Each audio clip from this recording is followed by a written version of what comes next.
Tonight, did Google sway election results? A researcher was monitoring Google in the run-up to the 2020 election, and his data shows some pretty disturbing results.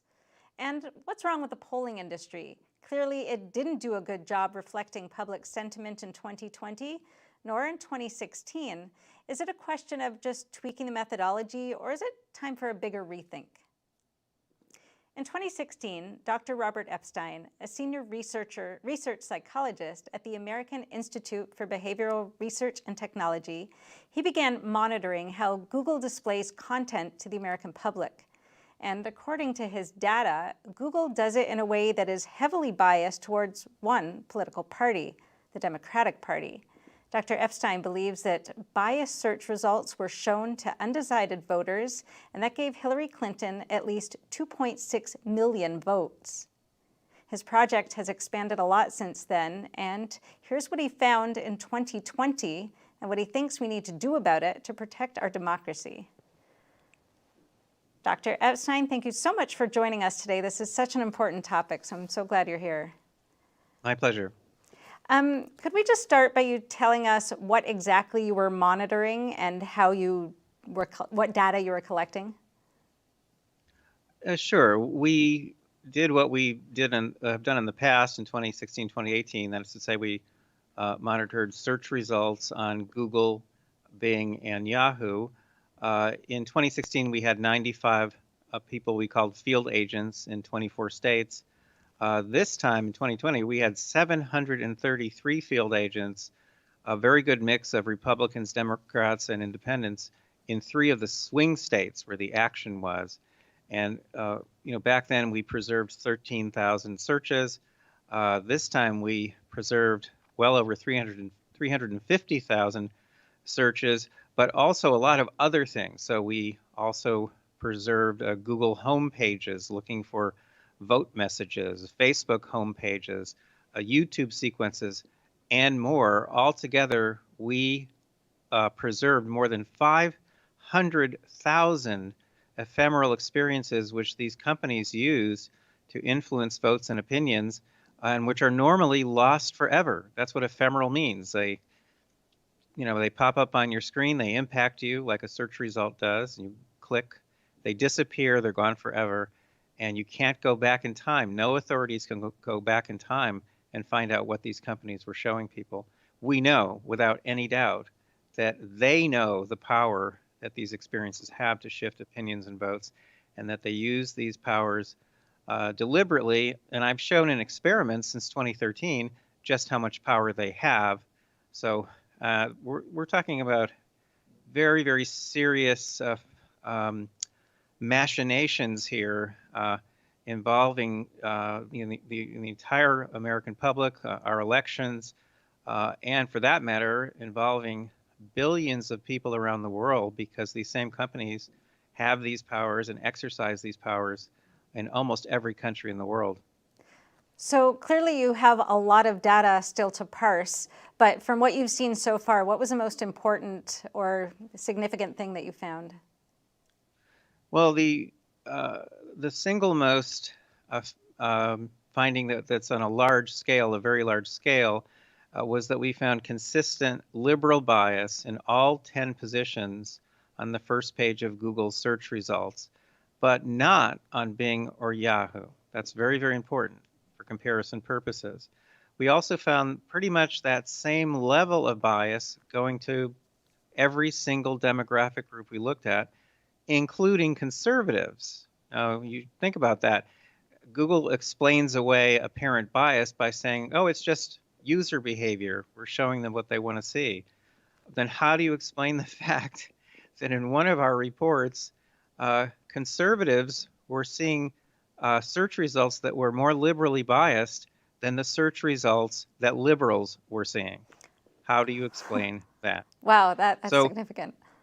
Sure. So every single demographic group we looked at in all 3 of the swing states where we were monitoring, again, pretty much the same level of liberal bias on Google, but not the other search engines. And that's just for starters. I mean, we found lots more things, but we also this time found what I think is a smoking gun. And that's is shocking. And what happened after we found it is even more shocking in a way. Although you could say there's a little bit room for optimism when we look at what happened after we found the smoking gun and reported that. All right, tell us, what's a smoking gun? I thought you'd never ask. On October 29th, so that's the Thursday before the election, we discovered that during that week, Monday through Thursday of that week, Google's vote reminders on its home page were going to liberals only. In other words, none of our conservative field agents, not even one, received one of those vote reminders. This is an example of extreme targeted messaging, and it is a blatant vote manipulation because Google's home page is seen in the United States 500 million times a day. Now imagine if you were sending out that message in a targeted fashion to members of one political party or people who lean that way. Imagine if you were doing that for a long period of time. This would affect who registers to vote. This would affect who sends in a mail-in vote. This would affect who shows up at the polls. I mean, we're talking about a manipulation that really could shift hundreds of thousands, if not millions of votes over time. But there's another shock here, because that day I decided to go public. So I sent information about what we had been finding to a reporter at the New York Post.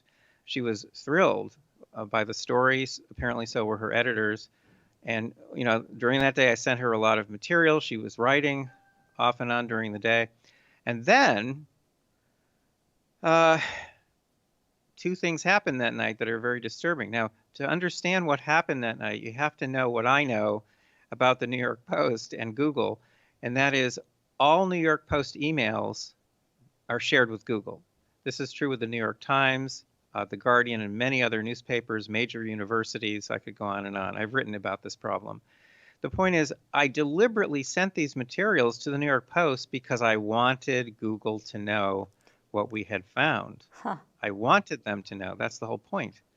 And that night, two things happened. Number one, that article, which this reporter was thrilled about, got pulled. It literally got pulled. It was killed by the New York Post. Imagine that. Imagine me getting censored by the New York Post. Now, did someone from Google remind someone at the New York Post that they get 32% of their traffic from Google, that Google could swat them like a fly, that Google could put them out of business instantly? I don't know. Did someone at the New York Post decide to share the article, get comments from Google that night? And again, maybe subtly or not so subtly, that reminder was given. So the point is, the piece got pulled. Number two, and this is the good news, number two, at around midnight that night on Thursday the 29th, the manipulation stopped. It was like flipping a light switch. It completely stopped. So from midnight that night until the end of the day on November 3rd, Election Day, everyone got those vote reminders on Google's homepage. All of our field agents got it without exception, over and over and over again. In other words, apparently we got Google to back down on a serious vote manipulation. That's good news, because it means not only can we monitor, do to them what they do to us, not only can we monitor, preserve maybe millions, tens of millions of ephemeral experiences that are normally lost forever, and really find out what these companies are doing, what they're showing people, detect the bias, detect manipulations. But it means monitoring systems can be used to get these companies to stop, to back off, to give us back our free and fair election, and to stop censoring. Wow, that's so interesting. So did it ever go public at the time, or it's simply because Google was looking in on the emails that they discovered it? And that they acted, presumably. Well, until again another whistleblower comes forward or some documents are leaked, I won't know for sure what happened that night, but I'm sure it's very, very interesting. By the way, I suspect we will find out at some point what actually happened that night. But I'll tell you what's happened since. What's happened since is that three U.S. senators, Senator Mike Lee, Ron Johnson, and Ted Cruz, sent a very, very firm letter to the CEO of Google, talking at length about my research findings, findings from my 2020 monitoring project, and in effect accusing Mr. Pichai, the CEO of Google, of lying before Congress. Now, you can't lie to Congress. That's a felony. It's quite a serious felony. And they believe that what he's told them, which is, we never, ever, ever alter content for political purposes. In effect, what they're saying to him is, you lied to Congress. And we'll have to see what happens next. He had to reply by yesterday, which would have been November 12th at 5 p.m. I don't know yet whether he did, but the point is, this is serious. This is a very serious matter. Oh, wow, that's interesting. So I want to get back to this being a potential solution, just shining the sunlight, which is good news. But I want to ask one other thing before I forget, is that you testified before Senate Subcommittee on Google and Censorship in 2019. And at the time you said that if the big tech companies, Google, Facebook, and Twitter, all support the same candidate, they could shift 15 million votes to that candidate in 2020.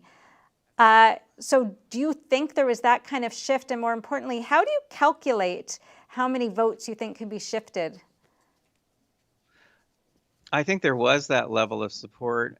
We know from leaks and we know from whistleblowers that these companies swore after the debacle of 2016, what they saw as a debacle. They swore they were not going to let this happen again. I'm not a Trump supporter, by the way. I'm not even a conservative. But, they really did say, we're not going to let him get reelected. He's going to be a blip in history.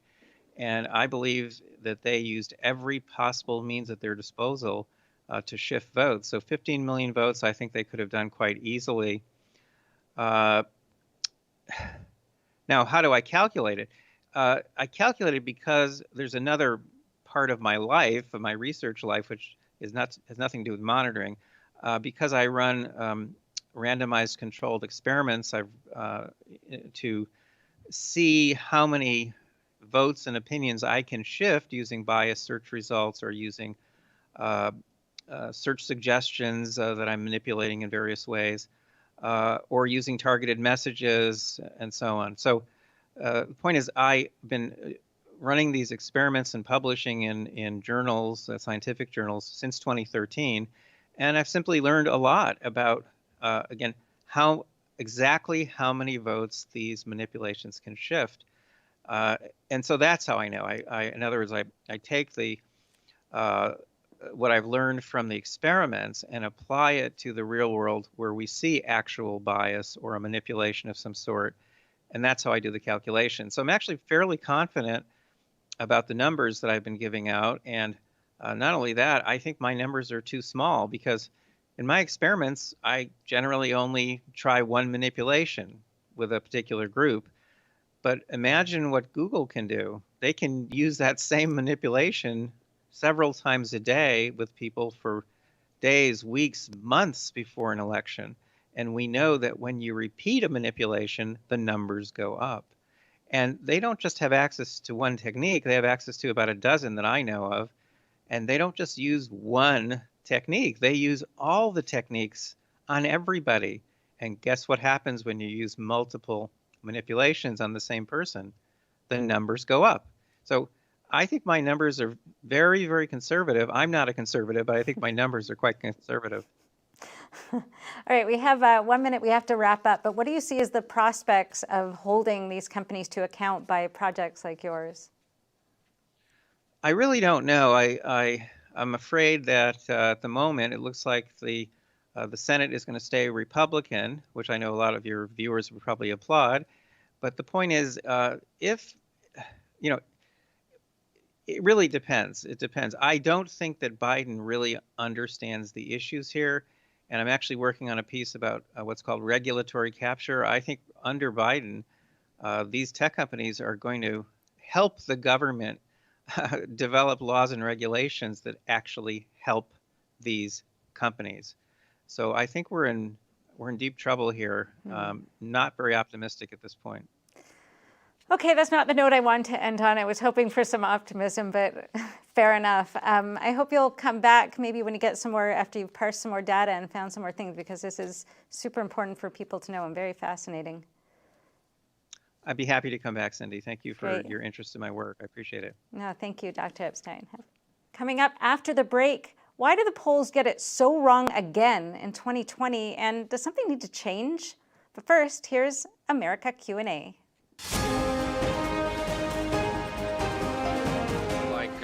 A lot of ways that's kind of confusing with the polls is you get different groups of people, I've always tried to do my own research and figure out who the most unbiased media is, and so I tend to believe the polls. I tend to wait until election day and until the actual process of seeing the results rather than relying solely based on the polls. No, sir. Absolutely not. That's a big reason why I didn't want to, first off, really read the news about the election before the election happened, and I didn't want to even read about the news about the election until all the numbers were counted.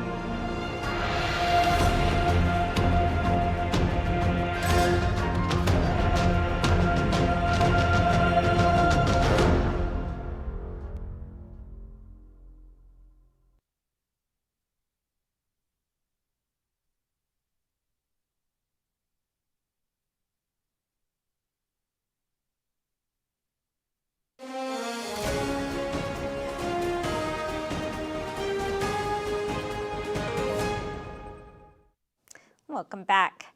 So clearly something is amiss with polling. If you looked at the final 538 polling averages just before the election and the results we currently have, there's some big misses, and especially at the state level where it really matters. Wisconsin was off by 7.6 points, Ohio by 7.5, Iowa 6.8, Florida 5.9 points, and Michigan 5.5. All of those are outside of the margin of error, and every one of them underestimating the Trump vote. And in 2016, there were a lot of similar numbers from the polling. But have polls only missed the mark in the last two elections? Turns out in 2012, polling averages were actually more wrong than in 2016 and 2020. Obama won by a wider margin than the polls predicted, but since the outcome was what everyone expected, nobody talked about it very much. Even in 2004, the exit polls showed that John Kerry would win a big victory over George W. Bush, but those exit polls missed how well Bush did in early voting, and he won. And when the polls are off, it's always worse when the media has been hyping those wrong numbers. We've seen from the last two elections what the effect of that is, which is not only does it erode confidence in the polling industry, but also possibly in the electoral process itself. Throughout the campaign, Trump voters repeatedly said they didn't believe the polls, and they were right, which is probably adding to feelings of distrust over the election night results too. Tonight, we're joined by pollster Richard Baris. He's the director of Big Data Polls, and we're going to discuss how to make sense of all of this and what the future holds for the polling industry. Richard, welcome. Welcome back. Thanks for having me back. It's good to be here. Excellent. So I wanted to start with just to get your assessment on what went wrong, and in the context of, do you think it's just a question of, tweaking some methodology, or do you think there is some bigger rethink that needs to happen? Yeah, I think there's a couple of things going on. I think there is clearly a methodology problem, and it's kind of like anything else. It's a bit of a club, and the more expensive polling that's conducted by the media has been entrenched in the industry. So it's hard, like any other industry, to get it to evolve, right? But then there's also the issue of simply a bit of groupthink. So we're getting to the point now in our industry where not a lot of the big names are willing to take criticism, And that's really dangerous for data research in any form. But in the public polling industry, you have to be open to criticism, and you have to look at other people who did a better job and say, maybe what did they do right and I did wrong? And unfortunately, up until this point, that they've just not been willing to do that. Do you think the public's trust is eroded enough after a few rounds of this that there might be some deeper reckoning? Yeah, I think that this time may have been the straw that broke the camel's back. When we were polling all through this cycle, both Republicans and even Democrats, I mean, we consistently found that voters thought, and other pollsters did as well, that Donald Trump was going to win, and he was going to win pretty easily.